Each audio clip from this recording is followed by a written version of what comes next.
اللہ تبارک تعالیٰ کی بارگاہ میں کبھی کبھار بہت چھوٹی نیکی جس کو ہم چھوٹی سمجھتے ہیں وہ بہت بڑی بن جاتی ہے، اور کبھی بہت چھوٹا گناہ جس کو ہم چھوٹا سمجھتے ہیں وہ بہت بڑا بن جاتا ہے۔ یہ دونوں چیزیں یاد رکھیں، گناہ کبیرہ اور گناہ صغیرہ سنا ہوگا نا آپ نے۔ چھوٹے گناہ کو گناہ صغیرہ کہتے ہیں، بڑے گناہ کو گناہ کبیرہ۔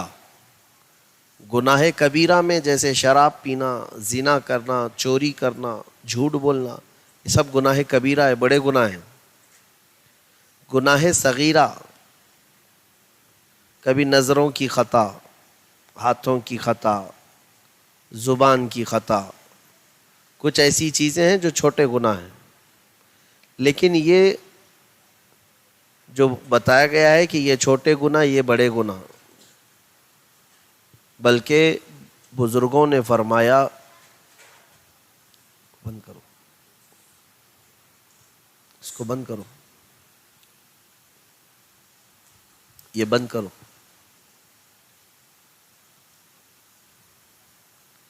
بڑا گناہ کیا ہے، گناہ کبیرہ کس کو کہتے ہیں؟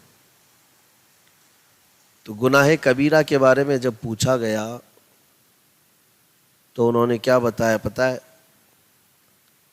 امام غزالی رحمۃ اللہ علیہ کا فرمان بھی ہے کہ جس گناہ پر اللہ نے پکڑ کر لیا وہی بڑا گناہ ہے، چاہے وہ دیکھنے کو چھوٹا ہو یا بڑا ہو، اسی کو گناہ کبیرہ کہتے ہیں۔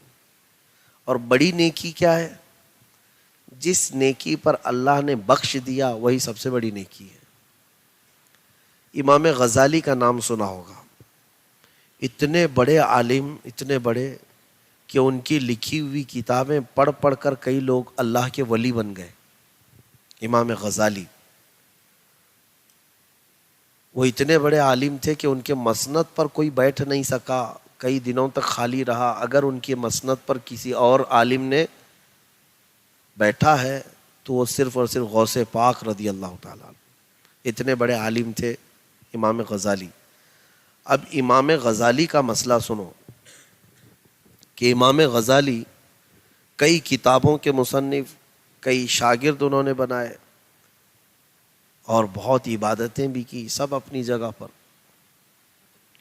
کئی سالوں تک مجاہدے کیے، ریاضتیں کی، مشقتیں کی۔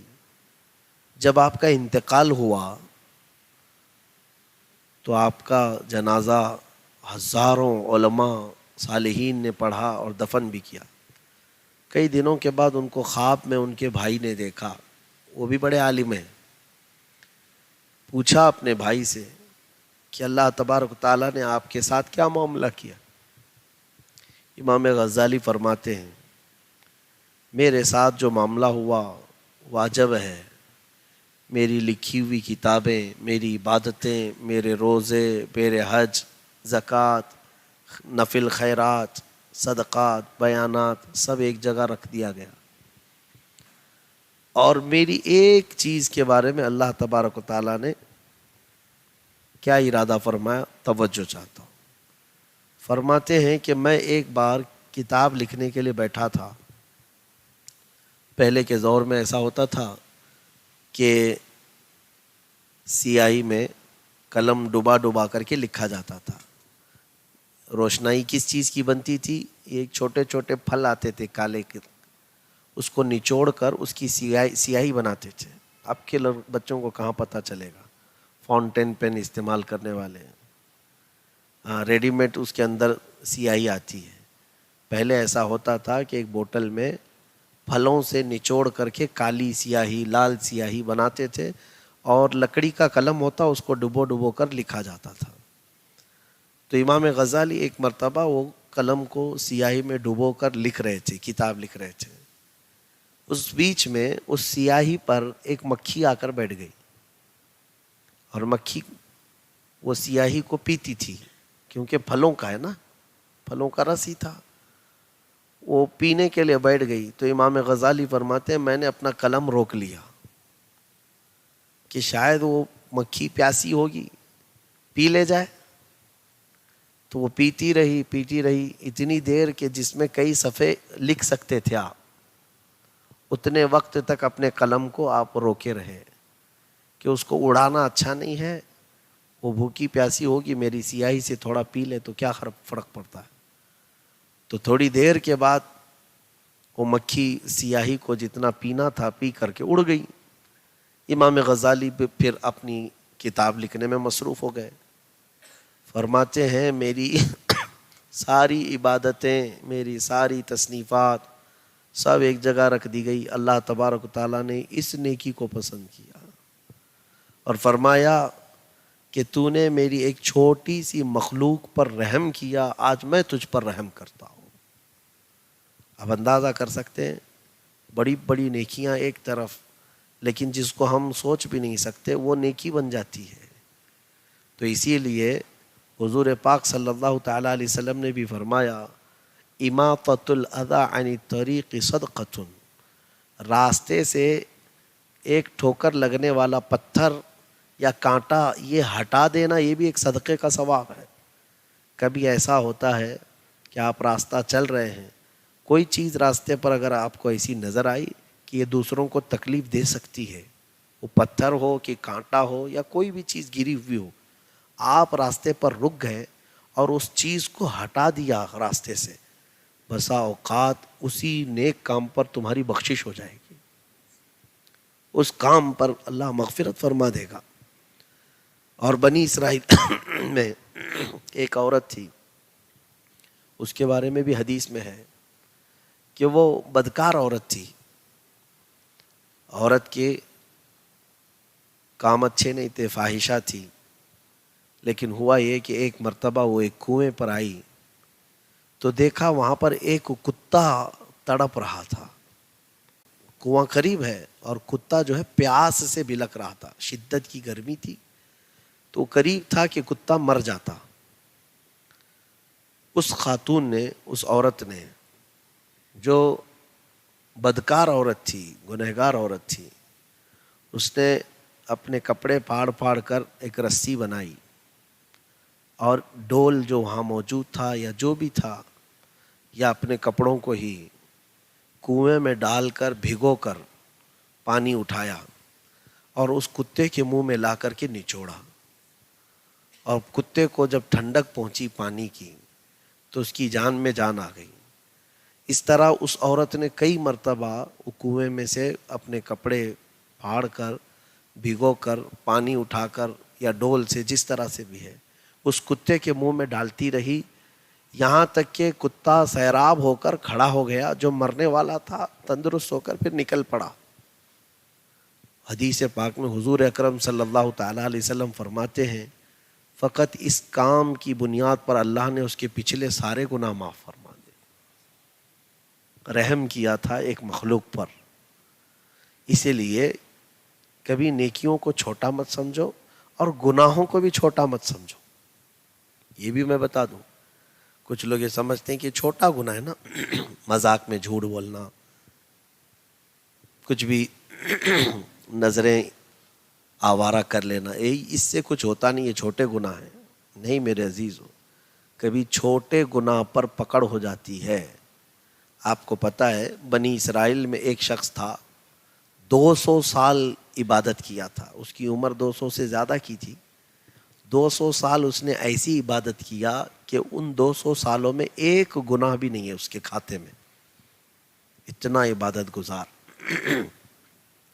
جب اس کا انتقال ہوا، یہ بھی حدیث پاک میں، اللہ تبارک و تعالیٰ نے اس کی روح کو اٹھایا اور پھر اللہ فرماتا ہے کہ اے میرے بندے، تو نے دنیا میں میری بڑی عبادت کی، میں اپنے فضل سے تجھے جنت دیتا ہوں. اس شخص کے اندر تھوڑا سا غرور آیا. اس نے کہا کہ مولا اگر تو حساب کتاب بھی لے گا تب بھی میرے حق میں جنت ہی آئے گی. اللہ فضل کی بات فرما رہا ہے اور یہ بندہ کہہ رہا ہے کہ اگر تو عدل بھی کرے گا، حساب بھی کرے گا، تب بھی میرے حصے میں جنت ہی آئے گی، میں نے گناہ کیا نہیں ہے. تو رب تعالیٰ نے فرمایا فرشتوں سے کہ اے فرشتوں، یہ بندہ میرے حساب کا تقاضا کرتا ہے، اب اس کا حساب لیا جائے۔ فضل نہیں چاہیے نا، حساب لینے کے لیے فرشتے جب لاتے ہیں، نیکیاں تو تھی اس کی، وہ زندگی پر نیکیاں کیا تھا، لیکن ایک چیز اس کی زندگی میں ایسی آئی کہ وہ کسی باغیچے سے گزر رہا تھا کہیں سے، اور اس باغیچے میں ایک چھوٹی سی کاڑی پڑی تھی۔ وہ کاڑی اٹھا کر کے اس نے اپنے دانتوں میں خلال کرنا شروع کیا اور لے کے چل پڑا۔ فرشتوں نے وہاں پکڑ لیا، کہا یہ باغیچے کے مالک کا حصہ ہے، کیا تو نے یہ کاڑی اس کی اجازت سے اٹھائی تھی؟ اس نے کہا نہیں، یہ تو چھوٹی چیز ہے۔ کہا تو باغیچے کے مالک کو بلایا جائے، اس کا حصہ حق ہے۔ باغیچے کے مالک کو بلایا گیا اور اس سے فرشتوں نے کہا تیرے باغ کا ایک حصہ اس نے اٹھایا تیری اجازت کے بغیر۔ وہ تو بیچارہ گناہوں سے مرا جا رہا تھا، باغیچے کا مالک۔ اس نے کہا میں تو معاف نہیں کروں گا، کہا بدلے میں مجھے اس کی نیکیاں چاہیے۔ تو رب تعالیٰ نے فرمایا عدل تو یہی ہے کہ تو نے اس کا حق لیا ہے، تیری نیکیاں اٹھا کر اس کو دی جائیں گی۔ ساری نیکیاں وہ ایک کاڑی کی وجہ سے اس کو دینی پڑ گئیں۔ اب کچھ نہیں تھا تو رب تعالیٰ نے فرمایا اس کو دوزخ کی طرف لے جاؤ۔ بس چھوٹی سی چیز جس کو چھوٹی کہتے ہیں۔ ایسا نہیں ہوتا کسی کے دکان میں جا کر کھڑے ہو کر کے اس کے دانے اٹھا کر کھا لیے، پوچھا بھی نہیں۔ چیک کرنے کے نام پر فروٹ میں کئی انگور دبا لیے، ہاں ادھر کھجور اٹھا رہے ہیں کھا رہے ہیں۔ ایک ٹکڑا بھی تمہارے لیے حلال نہیں جب تک کہ مالک اجازت نہ دے دے۔ ہاں دکان کے مالک سے یا جو بیچ رہا ہے اس سے پہلے پوچھ لیں کیا میرے لیے ایک کھا سکتا ہوں، اجازت ہے؟ اگر اس نے اجازت دے دیا تو بالکل حلال ہے، آپ کے لیے جائز ہے۔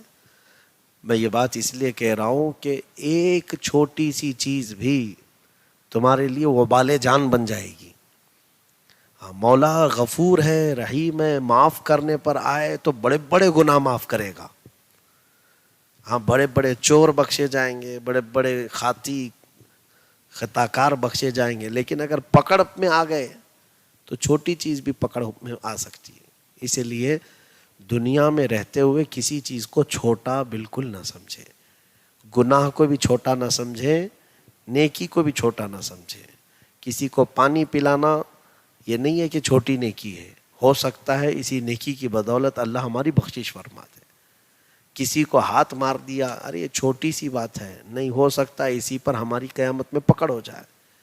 تو دنیا میں نہ گناہ چھوٹا ہے نہ نیکی چھوٹی ہے، ہاں بس یہ ہے کہ کرتے جاؤ اور اللہ کے فضل سے امید لگائے رکھو کہ مولا مجھ سے گناہ بھی ہوئے ہیں، نیکیاں بھی ہوئی ہیں، حساب کتاب پر آ گئے تو میرا کچھ بھی نہیں ہونے والا ہے۔